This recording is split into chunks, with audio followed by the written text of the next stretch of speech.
அடுத்த பெரும் ஆச்சரியத்தை கொடுத்த லாரன்ஸ் பாலா.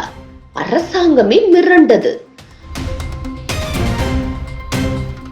பொதுவாக பள்ளிகளில் கட்டிடங்களிலோ அல்லது கழிப்பறைகளோ சரியில்லை என்றால் அதை சரி செய்ய சில காலங்களே ஆகிவிடும். ஆதலால் பெற்றோர்கள் குழந்தைகளை அரசு பள்ளிகளில் சேர்க்க யோசிக்கின்றனர். படிப்புடன் சேர்த்து சுகாதாரமும் முக்கியமல்லவா? திருவண்ணாமலை மாவட்டம் வந்தவாசி வட்டத்தில் உள்ள இருமேடு என்ற கிராமத்தில் தான் அரசினர் மேல்நிலை பள்ளி ஒன்று இயங்கி வருகிறது.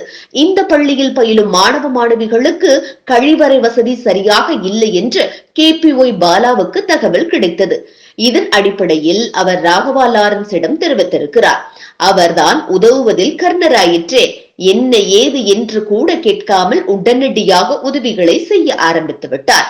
KPY பாலா ராகவா லாரன்ஸிடம் சென்று, அண்ணா, அரசினர் பள்ளியில் கழிப்பிடம் ஒன்று சரியில்லை, அதை சரி செய்ய வேண்டும்.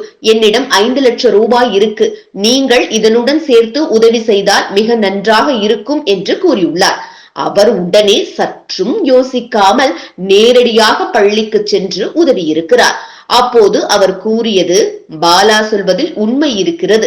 இந்த வயது பசங்களை எல்லாம் நன்றாக என்கரேஜ் செய்ய வேண்டும். அப்போதுதான் வரும் தலைமுறைகள் உதவி செய்ய வேண்டும் என்ற எண்ணம் வரும். உடனே பாலாவிடம் உள்ள பணத்தையும் நீயே வைத்துக்கொள், உனக்கு சீக்கிரம் நல்லது நடக்க வேண்டும், நானே இந்த செலவுகளை ஏற்றுக்கொள்கிறேன் என்றும் ராகவா லாரன்ஸ் கூறியிருக்கிறார்.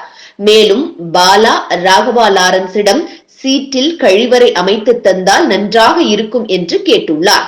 சீட்டெல்லாம் வேண்டாம், அது சீக்கிரம் போய்விடும், கான்கிரீட்டிலேயே அமைத்து தருகிறேன் என்று கூறியிருக்கிறார். இக்காலத்தில் பலர் தன் குடும்பத்தை பார்த்தால் போதும் என்ற நிலையில் அடுத்தவர்களுடைய மனவேதனைகளையும் கஷ்டங்களையும் புரிந்து கொண்டு உதவுவதில் லாரன்ஸை மிஞ்சவே முடியாது. அதேபோல் பாலாவும் இந்த வயதிலேயே உதவிகள் செய்து வருவது பெருமையாகத்தான் உள்ளது.